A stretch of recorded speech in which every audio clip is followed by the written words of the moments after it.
This week on the Baseline Podcast, Josh and I are back talking some football and some baseball, but specifically we talk about how Josh is loving Toronto, Canada.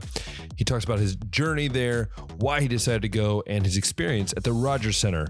Then we're going to break down all of the games from last week in college football and preview the games coming up. And we also talk about some records that might be broken in baseball. All that and so much more coming up on the Baseline Podcast. Hey everyone, welcome back to the episode of the Baseline Podcast. I'm Ben, that's Josh, and we are both not in America. We are both in another part of the world. Okay, Internet. Josh is only like a few hours away, but still. Josh, but where are you at? How was your weekend? And what are you doing? Because it's kind of crazy because I've been told people have been commenting on your post on social media. It's funny. Yeah, so I am in Toronto, Ontario, in Canada right now. Love maple syrup. My weekend, I worked Saturday and Sunday, and I didn't have to work Labor Day like I usually would on that Monday. So took a spontaneous trip, planned it a couple days beforehand to Toronto, knock out one more baseball stadium to watch the Blue Jays at the Rogers Center, and see everything else that Toronto has to offer before I got to head back tomorrow. But yeah, so the weekend I didn't get to watch any college football. I was at work, and based on the way that my team played, I'm kind of glad that I didn't have to see any college football. Bad. We'll get into that later, but that's how my week has been and how my weekend was, Ben. How are things over across the ocean? Yeah, it's hot as molasses, right? So we started school this week, and I am in this today. I taught a class in the smallest cube I have ever taught a class in. There is one window. And it was in Fahrenheit, it was like 93 degrees. I was sweating and I was in this classroom for 3 periods in a row. It was just, so anyways, that was an experience. That's 93 outside or in the room? Oh, in the room. It was hot. But I guess some exciting news is this weekend we have our U19 national team tryout. So I'll be there scouting the punters and kickers because I'm the special teams guy. So look at me scouting putters and kickers. But yeah, that's going to be fun. I'm excited. Yeah, over here it's been pretty chill. Obviously, the Paralympics are happening. Congrats to Grace Norman. I thought I would say that at the beginning. If you didn't know, this is a little tidbit into the history of Ben and Josh. When we did a radio show at our university, Cedarville University, shout out to Cedarville, we did a radio show together, and one of our, I think it was like the second year, it was the first full year we did the show. One of our first guests of the year was Grace Norman after she won the gold medal and the bronze in the Rio Olympics. So Paralympics, I should say. That was, I don't know about Josh, that was like one of the coolest moments that I think I've ever had, like holding a gold medal. Like it was pretty cool. It was pretty cool. Yeah. Grace was a great guest too. I remember conversation was great. And yeah, holding the medals, getting to see those up close and just feel how heavy they are and what they look like. Yeah, pretty cool experience. Well, and even like I posted that post on our page, and I even like went back and there's a picture of Josh and I, but I felt like we should save the fact that we look like we're about 10 years old in that picture. I mean, we both looked extremely young, and but no, it was great. Like it's awesome to see, obviously, and also on top of that, Cedarville also had a baseball player signed with a major league team or a major league organization. So again, some cool things happening with Cedarville, new coaches, things like that. It's pretty cool to see. But with that, why don't you talk about your experience a little bit at the Rogers Center? We talked about your experience when you went to Wrigley and some other places. So tell us your experience at good old Rogers Center, which people don't realize there's a hotel connected. There is. And when I was checking Airbnbs, that was actually one of the options I came across was one of the little apartment studios. I'm sure were stupid expensive.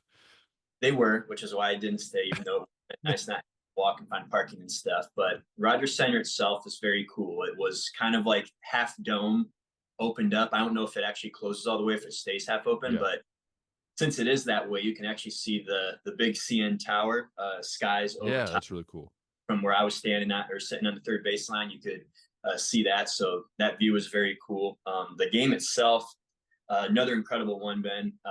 Got in and also, man. Look at you. That it was Dollar Dog Night, so I got a few of those. Didn't have to spend a boatload on food, but the game itself ended up being a 10-9 comeback victory for Philadelphia. It was crazy offense. There were 34 hits in this game, 7 home runs. All the superstars showed up. Like Vlad Guerrero Jr. went 4 for 5 and hit a homer.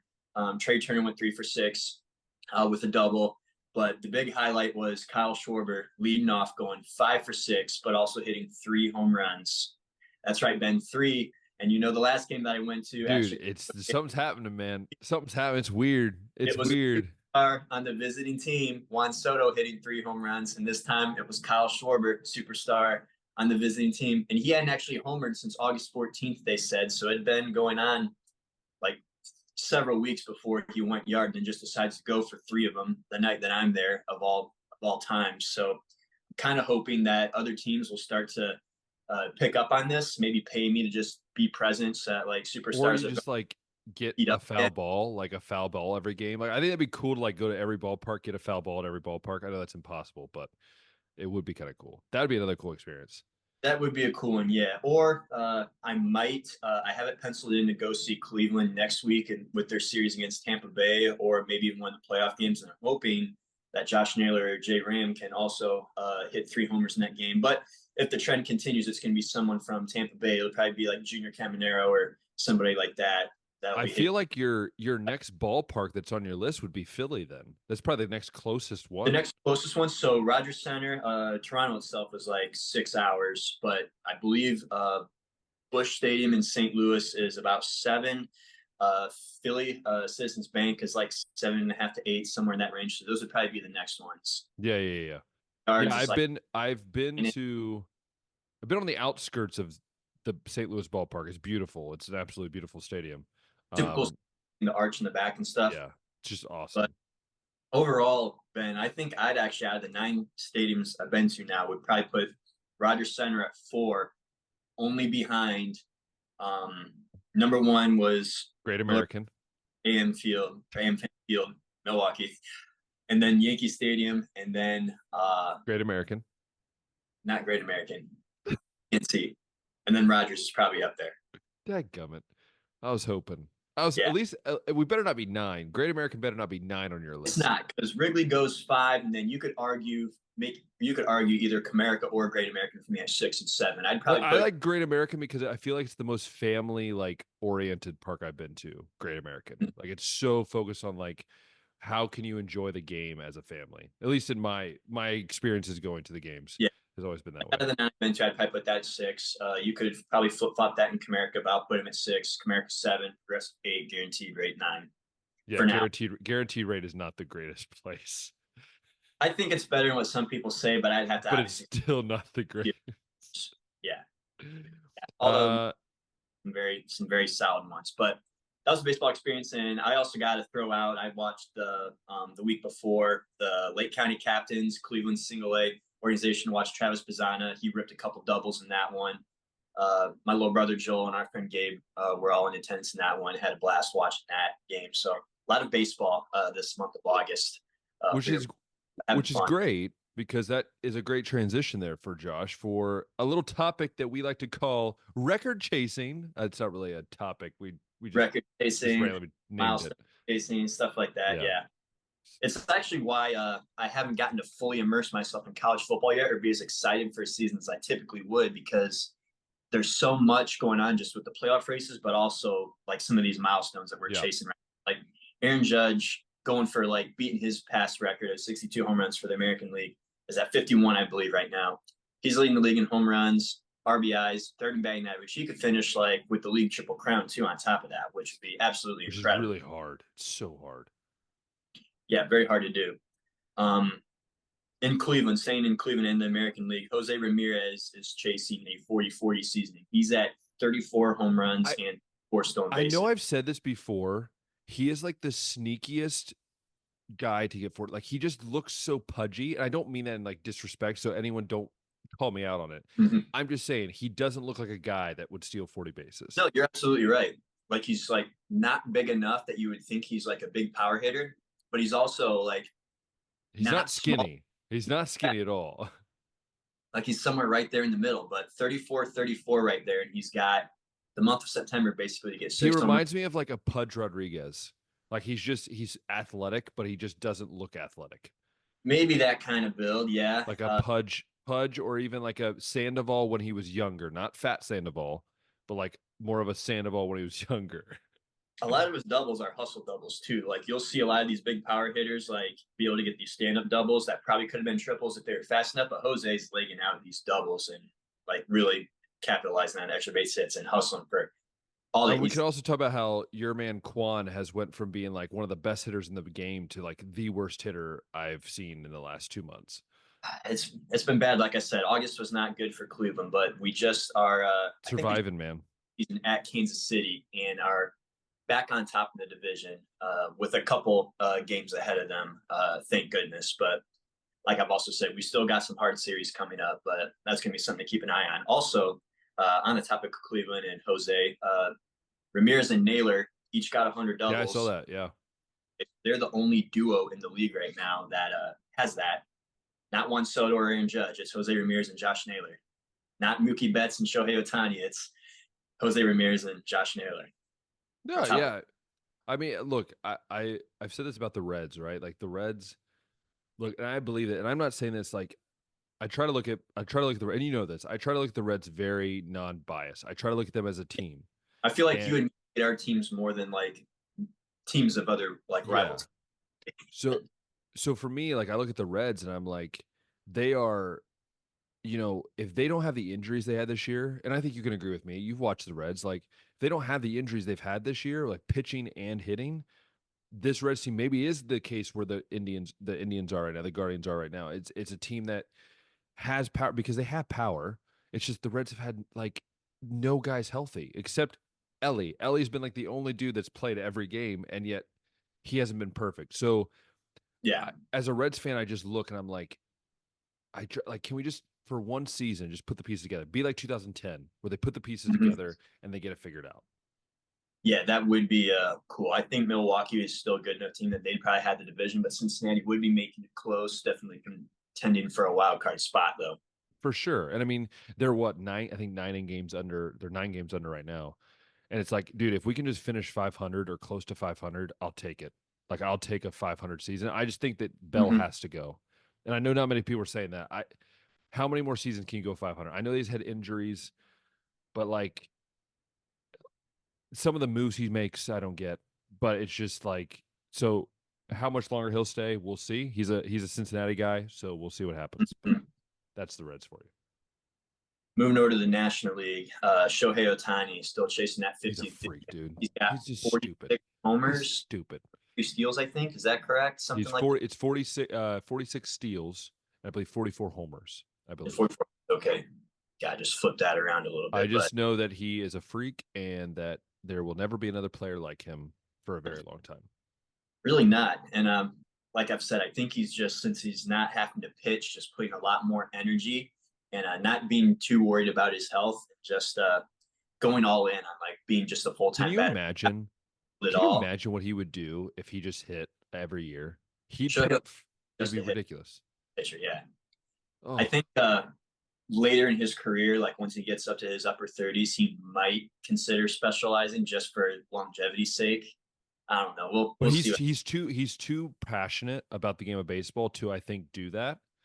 But I do think the arm is going to tell him like, dude, I can't do this anymore. And I think What, he's getting there. I think he's getting really close to being there. I really yeah, do.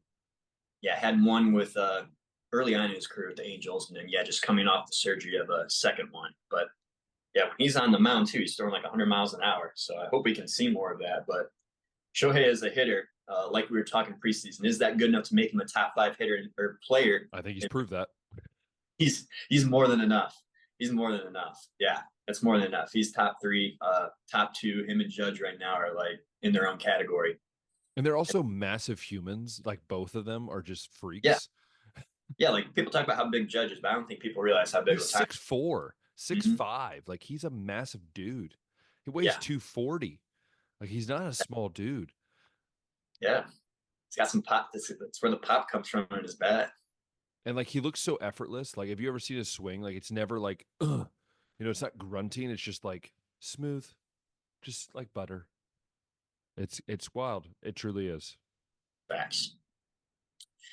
Last milestone chase I'd say to watch out for right now. Francisco Lindor just hit his 30th home run. He becomes, I think, The third shortstop. third shortstop with at least 5 homer seasons. Yep. Him with Ernie Banks and Alex Rodriguez. Yes, and he did it in 5 seasons because I believe this was the 5th year that he had like the most percentage at shortstop. Because I believe when he was in Cleveland, he played a little second base at times. I think so. Is that right? With Kipnis being there, but he might have maybe when he I don't initially know. got The percentage wise, I think messed up with his thing because I think even when he went to the Mets, he played some second base. I don't know. It was kind of weird with his percentages.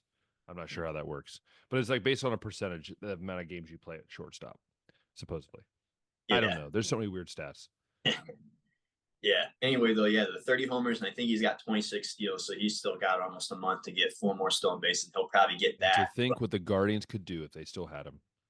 Yeah, if they would have paid him 33 million over 12 seasons or whatever it was, they would have only just forked it out. And initially, it was looking like it was a good move on their part to avoid that. But when you look at how they've just not recovered at shortstop, they're just throwing all these guys out there like Arias and Rocchio and Schneeman, and Jimenez is over at second base, and maybe they'll eventually switch him over to short when Bazana's good enough to get called up. But they haven't had a solution at short, and Lindor has been playing at least solid defense this whole time. It looks like the bat's coming around. He's finally adjusting to life as a New York Met, and the WAR is also up there. One of the better, I guess, two-way offensive and defensive players. But I only bring up all these milestones, Ben, because, and we haven't even mentioned like Vlad Guerrero Jr. hitting, second, I think, in batting average with about 30 homers and 100 RBIs right now. And Bobby Witt Jr. up there, like Freaking leading tear, probably yeah. title. All these great players are having MVP seasons in basically any of the last 5 seasons and aren't going to get it because Shohei Ohtani and Aaron Judge exist right now, Oh yeah. having the seasons they are. It's Look, wild. it's crazy because this is the new generation of baseball. We grew up. We had the Albert Pujols of the world. We had those guys, Joey Votto, and those guys. And I don't know. It's kind of cool because I kind of get to see what like my dad went through. Like my dad grew up in the Pete Rose, the Johnny Bench era, and every year, every 10 years, there's a new switch, and I can kind of see it now. It's kind of cool, like what we grew up with to what 10 years ago it was like, and then now what it's like, and it's fun to watch. Like I don't know, it's really cool. Rule changes and just like how the game gets played now. Like I already feel it a little bit. When I was at the game last night, it was like over 3.5 hours. Now it's just like suck it, Rob Manfred. The game didn't last 2 hours like you wanted. Yeah, yeah. It's like we had it. And all the hits, and yeah. So yeah, I'm with you though. This season though has been like pretty special though. I hope that we get more like it. Honestly, if it's because of the rule changes or not, like I don't know. It's been fun to watch, and like I said, it's why I haven't been fully ready to immerse myself into college football yet. But unless you got anything to add, no, go ahead. We can go ahead and talk about things maybe you saw this week. I mean, right off the bat, just like a couple things that I noticed from not being able to watch the games was just, let's start with Florida State, 0-2. And these aren't just like hard out of conference games that they got play. Their butt handed to them. Two bottom of the barrel ACC teams that are going to contribute to them and their finish in the conference. And they might not even make the conference championship losing to these teams like Georgia Tech, and now you got Boston College. Yeah. I mean, I thought Jake Crane had a pretty good take. Like, I thought Florida State, we know they lost a lot of starters from last year's team, but I thought they did well enough in recruiting and acquired enough talent in the portal that they could maybe not go undefeated like they did last year, but still like keep this train rolling and compete for another ACC championship. But like Jake said, when you got like all these guys that are mostly just from the portal and they're not like coming in from the start and really caring about the organization, it can be really easy for them to bail out after an 0-2 start like this. So that's going to be something to follow long term. But any thoughts on Florida State? Yeah. I know you might want to pin it on DJU, and surely he has something to do with it, but more going on here. I mean, I do think it's funny how people are posting the memes of like DJU was like the rated a higher quarterback than CJ Stroud, and yet DJU is doing this. Or the Ohio State fans. I wasn't in this boat. I was interested, but I wasn't in this boat that wanted DJU to come to Ohio State. Thank goodness that didn't happen. Look, I'm not going to put this all on DJU. I'm not. I think it starts with the coach. As a coach, I believe that. I think that Georgia Tech, it's hilarious that Georgia Tech is ranked 23rd. I think they deserve it. Their offense is very good. Boston College, I love for Boston College to see this because they've been just such a laughing stock of the ACC for so long. Um, and just see O'Brien win a game after, he was an offensive coordinator for Ohio State for a week. Yeah. But no, I look at Florida State and look, I never was high on them. I felt they were way too high in the preseason polls anyways. Um, this might be in the lesson that everyone's got to learn. Like, it's not just what you get, it's how you're coaching them. Are you developing them? Are you building culture? And I don't know. And he Norvell came out and said, like, this is on me. And it's like, well, no, duh. Like, yeah, that's thanks, Captain Obvious. It just they don't look like a team, man, that like wants to win. Like DJU threw that one pick, or no, he threw that incompletion to do the end zone, who was wide open. There wasn't a guy in the distance, and he over airmails him by 5 yards. Like it's these little things that you don't see the Georgias making mistakes, or the Texas, or the Ohio State, or the Alabama. These teams make make the throws that need to be made. They make the decisions correct. So for me, I'm not surprised it's happening. Do I think they'll keep losing? I don't know. This could be a 5-loss team, but That's not to say because like these are two traditionally bottom of the barrel ACC teams. exactly. Like you said, Georgia Tech, I do think is like getting better on offense. I think Haynes King had some flashes last year, and they definitely won some games they shouldn't have last year. But Yeah. still, yeah. So Florida State definitely something to watch there. See if they when they do eventually get their first win.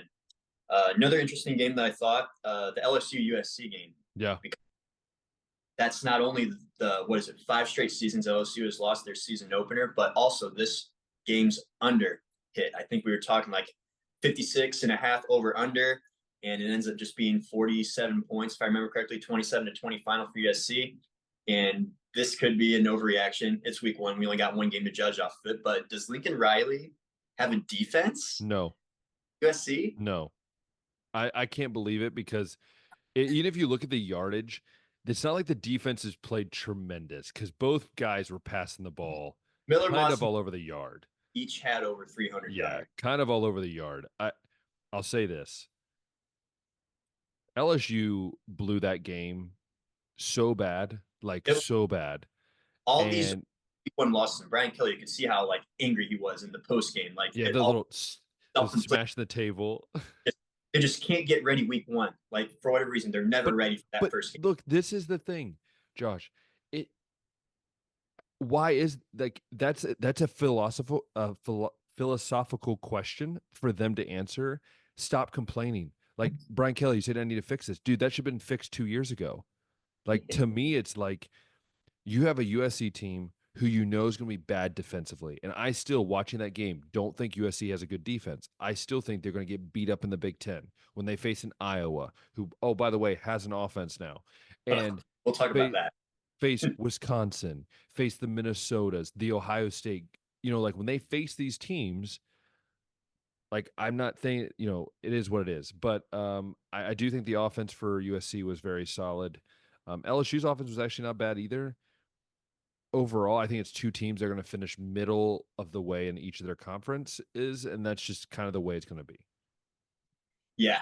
I had a feeling like both of these teams would probably be solid on offense going into this, and we talked how bad they both are on defense, which I thought there could be over 60 points scored in this game. But yeah, as it turns out, whether it was just LSU not finishing these drives or what have you, it's going to be something to be keeping an eye on. But for sure. Thought that game and that at least what we were able to take away from that was interesting enough. Let's go ahead and switch it over to your Buckeyes. Yeah. Because Jeremiah Smith was the superstar in this game. Yeah. First game as a true freshman. And he probably could have had an even better game. There was like a couple like he dropped the opening screen pass. If he catches it, it's a touchdown. There was no one in distance like that. But overall, like at least just from reading the box score and seeing the catches that he did make, it looks like all the hype is in fact true. He could be the best skill guy. Well, maybe not the best skill guy because Travion and Judd can still exist, but the best pass catcher on this squad.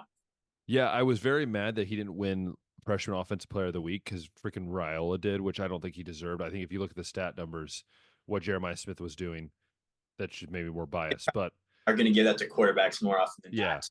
And like Ryan Williams were like, oh, Alabama. I'm like, yeah, Alabama played no one as well. So I'm not going to buy into that. I still think Jeremiah Smith, look, if he catches that ball in the first quarter, that's a 70-yard touchdown. You're talking about he has almost 200 yards receiving, right, with 3 touchdowns.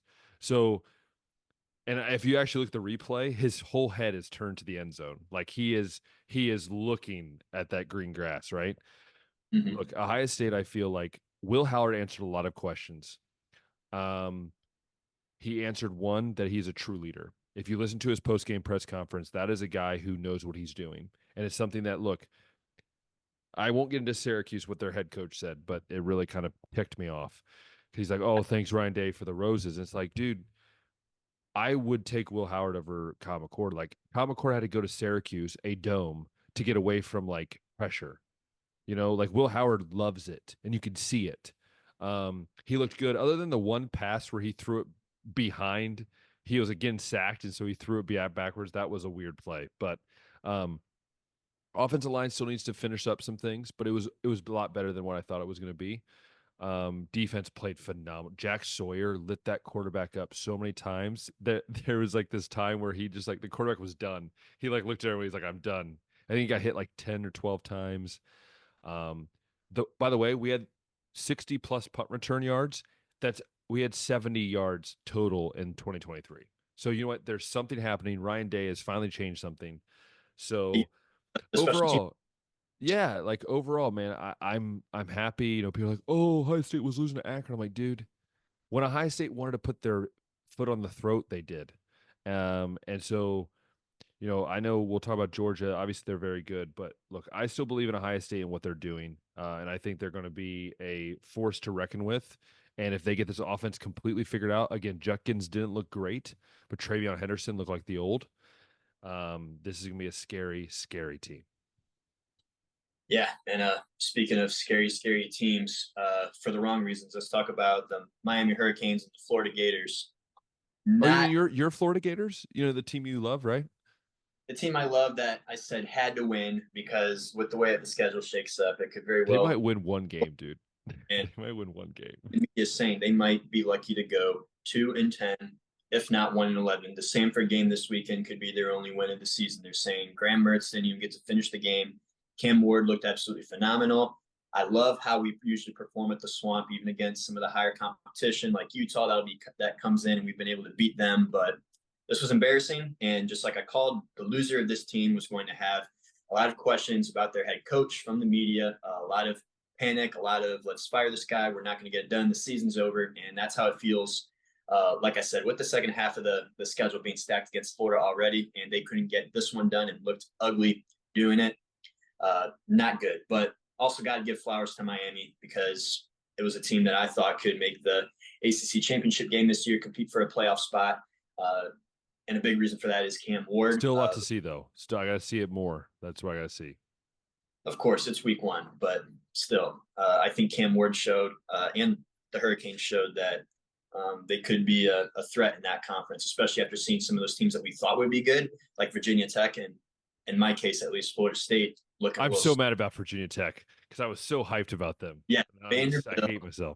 Virginia Tech. Oh my gosh, yeah, that was one of the only non-conference games that I think the SEC actually won of all teams.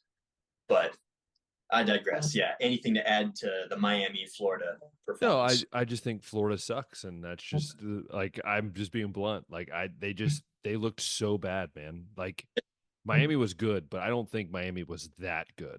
I just think Florida was bad. That's definitely a takeaway. I think we can say is I said Florida, the Gators could go 4-8 this year, be improved from last year, and the record won't show it. But if they do go 3-9, 4-8, or 2-10, I'm going to say they absolutely deserve to do that, and would have probably gone that way even if they had an ACC schedule, a Pac-12 schedule playing Oregon State and Washington State 5 times each, or whatever would happen out there. But my goodness, Ben. The last game I think we can touch on that was interesting, or at least a bigger matchup, was the Georgia-Clemson game. This one was tight, at least for a good amount of the time. Then Georgia eventually did pull away. Georgia did win by several scores, like we Clemson has no offense. That's what we learned. They have a yeah, defense. They have no offense. yeah, and Absolutely no offense. that's been the case when you can't recruit, refuse to go to the portal. Like, Can you it's name what the four teams that have not had a transfer in the last 3 years? Can you name the four teams in college Clemson, football? right? Clemson? Is it any of the service academies? It's all three because they're not All allowed. So literally, three of them cannot actually have transfers, and yet the only one that it's just and that stat is mind blowing to me. wow. Okay. Yeah. Um. Yeah. No words. But Georgia does look good. Really solid week Yeah, they one. look good. Yeah. And with Delp that, also did not play that much. I think he got hurt or something because he had 0 receptions, 0 targets. So that and was weird. Yeah, that was really weird. They played another tight end more than him. So I don't know if there's something up with that. So I'll have to look into that later. yeah. Week two matchups though, there's some solid ones that I sent you that we can go ahead and Yeah. discuss.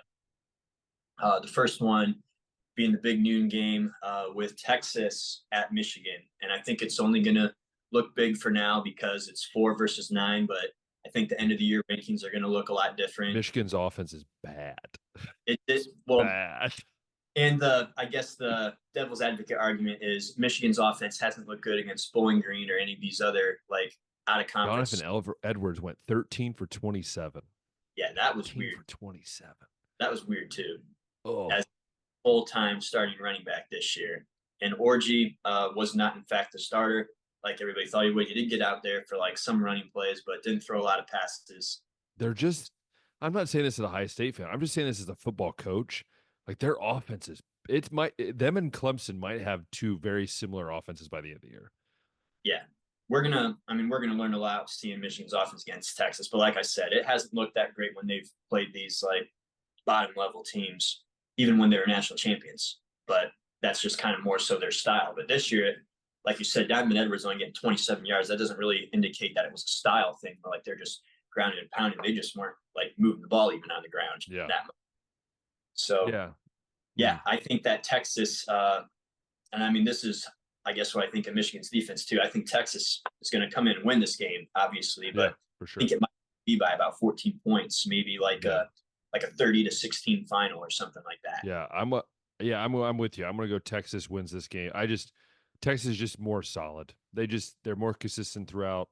They have the talent, and I just don't trust Michigan what they're doing offensively right now. So, I'm going to go Texas.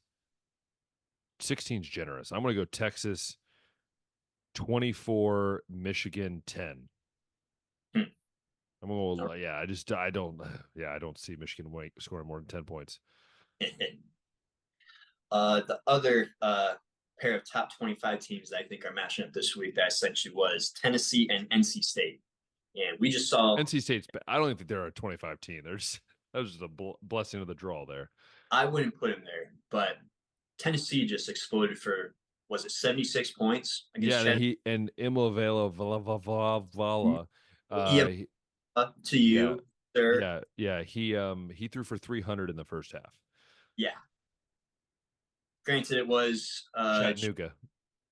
That's exactly what you would want to see from a quarterback that is going to be having to score a lot because of the way that the defense shakes up this year. Like that's just basically how Tennessee's teams have always had to be is high scoring teams. That's just I guess the nature of the way they've recruited and what Josh Heupel coaches. But like I said, since it was against Chattanooga, I don't think we can read into it too much. But he did exactly what you'd want to see, unlike what Michigan did against Fresno State, for example. Like they didn't do what you would have wanted to see. No.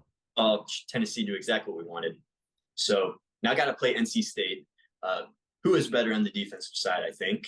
Also has Grayson McCall playing quarterback for them, so it'll be a decent like quarterback matchup in this one. But I'm leaning Tennessee on this one, and I think that it could be a 2-score win for them too. I'll go ahead and give Nico and the Vols 38, and I'll go ahead and say that NC State then would be putting up 24. Yeah, I'm with you. I really love what Tennessee's doing. Always have a soft heart for Tennessee in general, just like the Tennessee state of Tennessee. So I'm going to say Tennessee scores. I'm going to go 35. And I think, NC State, man, I'm going to go 24. So I think it's going to be 35-24 Tennessee. There you go. All right.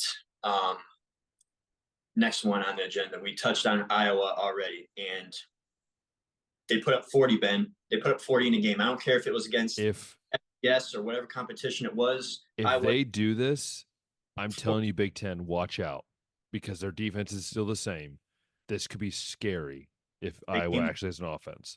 Offensive and defensive starters this year, and if they are putting up 40 points in a game, which they've never done before, they almost scored the entire over-under line, which was like 46.5 by themselves. Wild. But they're taking that to Iowa State against Iowa State this week. One of the bigger in-state rivalry games, always fun to watch, always happens week 2. Every year it seems like. But exactly like you said, if Iowa still has that same defense that's kept them competitive year in and year out, and has an offense that can not even score a lot, but just score in general. Yeah. Oh my gosh. Even this year with Oregon and all the other teams coming to the Big Ten, watch out for that team. Watch out for that team, Ben. But could Iowa go ahead and win this one 28-7? I mean, I'm going with a 21-3 victory. I'm going to say Iowa wins 21-3. Not going to shut out, but I'll just say 21-3 Iowa. Wasn't this final score last year something ugly? It was awful. Something like that? Yeah, it was awful. It was awful. Disgusting. Gross. Got 2 more games to talk about here, and these are teams that either struggled week 1 or did in fact lose. And we'll start with the Oregon Ducks, who I think only beat they beat Idaho by 14 points, and there are many people. RJ Young, if you listen to RJ Young, he went on a tirade about how he's tired of hearing Oregon fans say they're going to run the Big Ten when they can barely beat Idaho by 14 points. And they needed an interception to stop them from almost scoring again at the end of the game. So definitely not the start there that you want to see, but I'm also willing to bet, since there is a lot coming back from Oregon's team last year, and still were able to go out and acquire talent like Dylan Gabriel and Evan Stewart, that this was just a one-off. They just needed to figure some things out in a game, and I think they're going to be okay once they get that conference schedule. But the only reason I bring that game up is Boise State isn't any slouch either. Scored 6 touchdowns. They had a running back score 6 touchdowns. Yeah. Boise State is a team that very well could beat them. So this is was on my list as a guy to look out for and to watch. Thank you. You're welcome. What's that guy's name, Ben? Jane T. I can't ever say it correctly. I'm going to say Jan T. I think it's Jan T. Right. I think it's Jan T. I can never pronounce it. Ever catch his name and wanted to know for myself and to test you. You could be lying to me and I wouldn't even know either, though. That is true. But I wouldn't do that. Yeah. But is this a game, Ben, that Boise State's going to pull the upset off in? I mean, there's a lot of people leading those bets, and I'm not a betting man, but I'm going to pull that bet, and I'm going to say Boise State pulls out a 27-24 victory. It's going to come down to the wire. I'm going to think they're going to hit a game-winning field goal from the left hash at the 36-yard line. Man, that'd do a wonder to our power rankings. Maybe they already have, just because they only did win by 14 against Idaho. We'll find that out later. Yes, we will. These games. And then the last one, Ben, we saw how bad Clemson's offense was. They got to play App State now, who is totally capable and has in the past won a lot of big games against a lot of big-time teams. Oh, yeah. I remember that game. Yeah. I'm not going to go ahead. I don't even think I just gave an Oregon pick. I'm going to go ahead and say that Oregon wins. I think it'll be close to 31-27, I'll say. App State, though, I am going to go ahead and say they are going to win this game. I didn't like anything that I saw from Clemson. Yeah, they have no offense at all. Yeah. And App State, it's going to have to be an ugly win. I still do feel but give me App State 24-20. I'm going to say App State 17, Clemson 6. I'm going to say they're going to score 9 points in 2 weeks. And I'm going to make a bold prediction. Okay. This is stupid bold, and this won't happen, but I'm just going to do it. Dabo gets fired after this week. Wow. Dabo fired after week 2. If they score 6 points, did they start 0-2? Surprise me. Do I remember that right? What?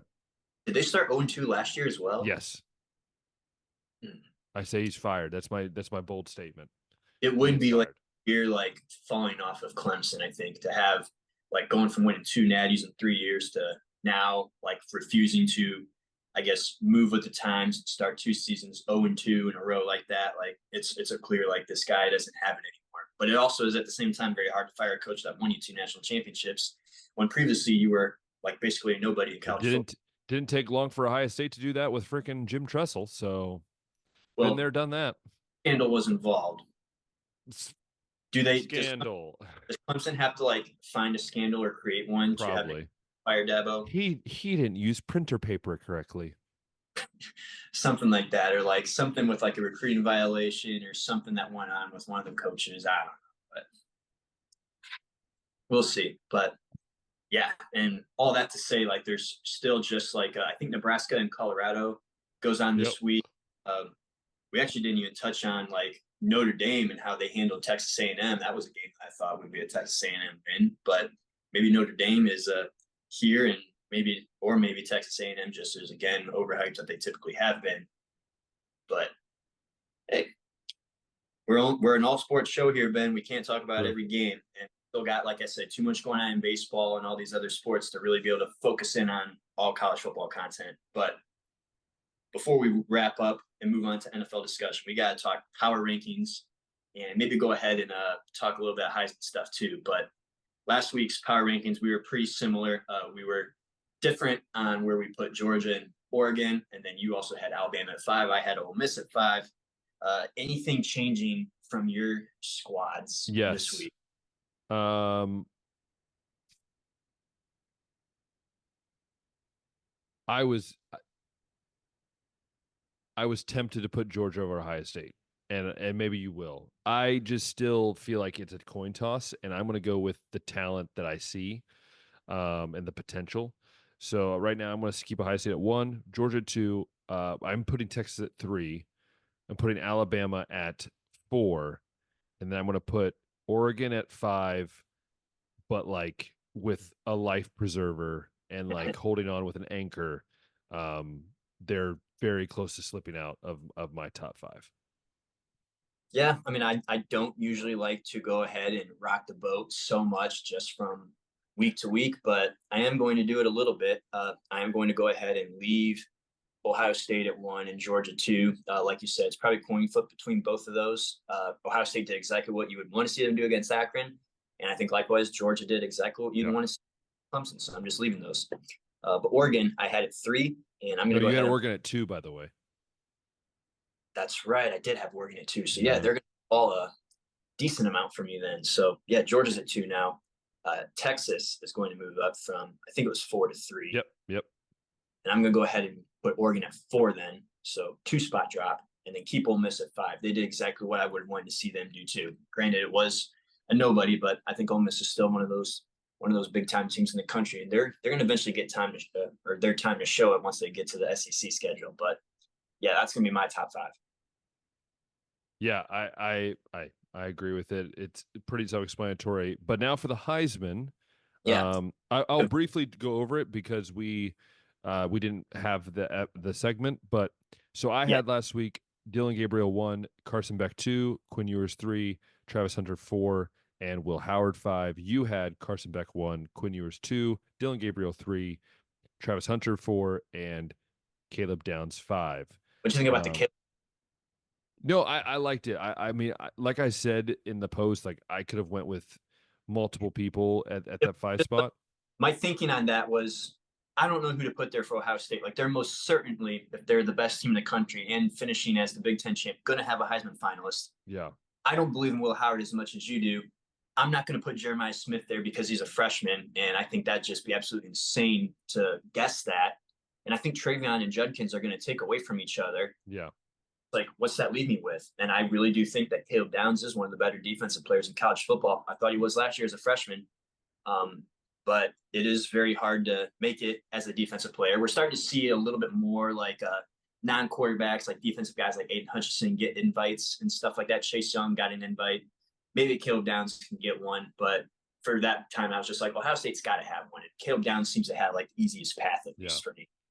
For me, the biggest change, the shift is kind of like who is who is included in this list now, um, versus kind of like what's happening. But Dylan Gabriel is going to stay in my top five, but he's not going to be number one anymore. Like it's very hard for me, even though he had great numbers, it just didn't feel the same. I'm gonna put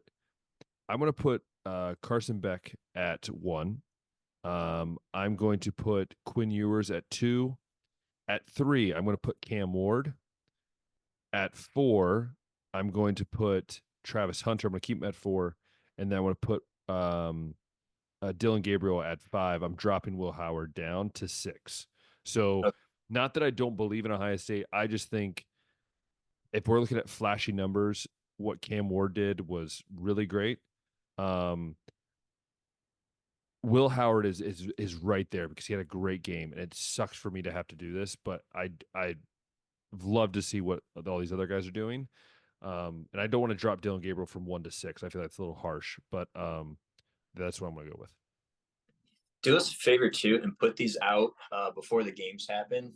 Oh no, that was so funny, and I love the I got comments. the comments. I was so confused because I was like, doesn't everybody know this was like preseason, like before the week one games? But I don't know if it's just No, like the time of when the post went up, but they thought that was like no, us. but also they commented like a freaking day later. Like I'm like, dude, like how about you comment like when like don't wait that long to look at it. That's your own Yeah, problem. both are problems. Yeah, but yeah, just if anybody was wondering, those are going into that week based on what happened the previous week, and since And it was also, if you would have like if they would have paid attention, some of the games weren't even completed yet, so it'd be a little weird if we would have posted it. If they just used their brain there. good point. God gave us a brain. Yeah, so my Heisman finalists are staying mostly the same. Again, I don't like to change those too much, especially week one when like some Yeah, of these teams are playing bad teams and stuff like that. But Carson Beck one and Quinn Ewers two. I think I had Dylan Gabriel at three. yeah, I'm going to drop down to five. Like you said, I don't think he had a bad game, but he didn't score a whole lot. And at the end of the day, that is going to fall out on the quarterback. Number three, I'm going to bump Travis Hunter up to. I thought, for it being North Dakota State, he was on the field quite a bit, doing great things offensively and defensively. I do wonder, though, like with the amount of snaps that he did play, I think he only missed like 5 or 6 snaps or something crazy like that. Joel Klatt said that's going to take a toll on him. You know it. Uh, Even last year, like it wasn't really necessarily an injury that was related to the amount of time he was on the field, but he was hurt. And you saw what that did to Colorado. And when you got like a lot of top level guys and then a lot of bottom level guys like they do, like they really need Travis Hunter to be on the field because it really does affect the team. So they yeah, do need him to play a lot. I just wonder how they're going to manage him. And if he can play like that, like all year long, like look out. Like that's one of the best players in college football. So Travis Hunter yeah. three, and Cam Ward's going to make the list in at four. I did like what I saw, at least from the box score and some of the highlights against the Florida Gators. And I am thinking of Nico Imaliava, but I am going to go ahead and put Dylan Gabriel at five. Yeah, Caleb Downs.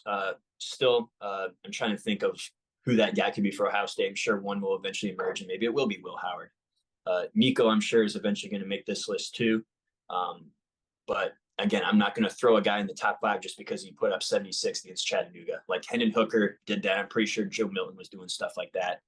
So it's just like, okay, you're doing like what all the other Tennessee quarterbacks did. I just got to see you do it against some big time competition. But that rounds out my top five. I love it. We're similar. I like it, and yeah, it's a good time for football. And speaking of football, our last subject. Wow, I've been teaching too much. Our last Yeah, topic before we end the show is we're going to briefly talk about. We'll preview the Browns game here since it is yeah, week one coming up, and give us our prediction, and then that will be the show. So, Josh, let's get into it. yeah. I think a couple off the field things to note. CeeDee Lamb just signed, like finally, the richest non quarterback And Sertan just signed as well. signed with Denver too, the largest cornerback contract, I believe, or maybe defensive back in general. We're still waiting for Jamar Chase to get his extension, which I hope he's playing week one because I drafted him in fantasy with the ninth overall pick, I believe it was I had. So hopefully he's on the field. But sticking with the Dallas, seeing Dak also is looking for like that record-breaking contract too. But everybody seems to be on the same page that Dallas has all the talent, and that was something that we talked about when we previewed their division, but the depth is concerning over there. And I think Cleveland showed last year they got plenty of depth. Yeah. But week one, everybody's also healthy. So that's another thing to consider. But I do think that this could be a solid win for Cleveland. I think that we're going to get like the fully healthy Deshaun Watson, who's been in the system for so long, who has a good relationship with Stefanski now, and they know exactly what they want to do together. The running game is going to be interesting to watch because obviously no Nick Chubb, but you'd like to think that Ford and who's the other guys at? But they also brought back Dante Foreman. They end up signing him back to the active roster. So do have Dante Foreman. Running game will be something to keep a note of, but I do like what we got at the receiver position right now. We'll see what Judy can do as a wide receiver too. Amari Cooper is ready to go. Njoku's ready to go. I think our defense is good enough to limit Dallas. Ezekiel Elliott, at least at this stage of his career, doesn't really scare me. I think we can do it enough to at least contain CD, or he's probably going to be the only guy on the offense that I would worry about. I think we can handle just fine Cooks and all the other guys over there. So go ahead and give me a Cleveland win. It's going to be a close one, though. I hate going to final scores. Let me hear you talk about your thoughts game while I think of one. Of course. I'm going to say that I think that this defense, the Browns defense, is going to be very similar to last year, very dominant. I am a little worried about the injury plague that our offensive line seems to always have. So what's that going to look like? The running back situation, is Dante Foreman going to be your guy or is he not?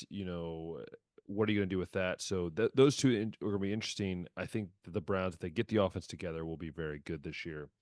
I'm actually going to go with score prediction I'm going to go Browns. I think they're also going to pull this one out. I think they're going to surprise a lot of people.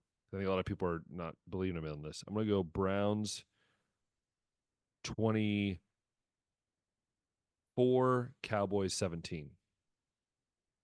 That's a good one. I was leaning towards giving Cleveland 25 maybe, Dallas 21. So that's about the same spread you had. So I'll just go ahead and go with that. Also interesting, Ben, I've been watching a decent amount of the Rich Eisen show lately, the NFL season. And I watched them discuss their thoughts on the AFC North. And TJ, one of the guys on the show, picked Cleveland to finish 4th. And what God's green earth do you think that the Steelers are going to be better than the Browns?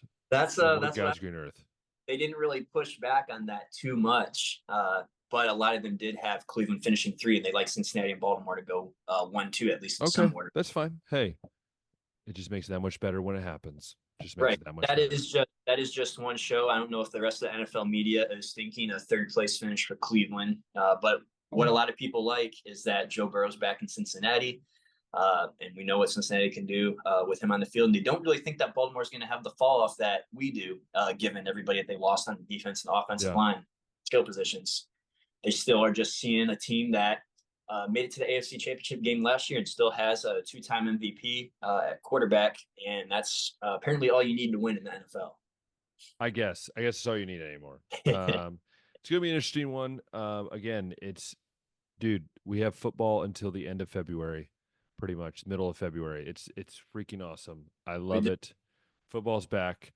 Josh and I are really enjoyable. It's fun for football season for us to talk, and hopefully we keep this up during football season. Again, episodes will try to be out pretty quick as long as I have the time to do it, and that way you can hear it before the old Saturday starts. But have a chance this weekend. If you have a chance this weekend, head out.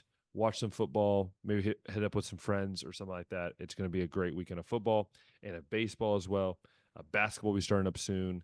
It is just full of craziness, but we love it as sports people. So hope you guys have a phenomenal weekend. Stay safe out there. If you love watching this on YouTube, go and click that thumbs up button, the subscribe button, hit the notification bell. And if you've loved listening on Spotify and Apple Podcasts, make sure you give us a nice little rating. Share with your friends and family. Comment below. Do you think Florida wins 5+ games? I say no. You can let us know. You guys 3+. That's more of like a debate. 3+. We will put that at somewhere, or maybe you can discuss it in the comments. So once again, thank you guys so much for watching. I hope you guys have enjoyed it, And until next time, we'll see ya.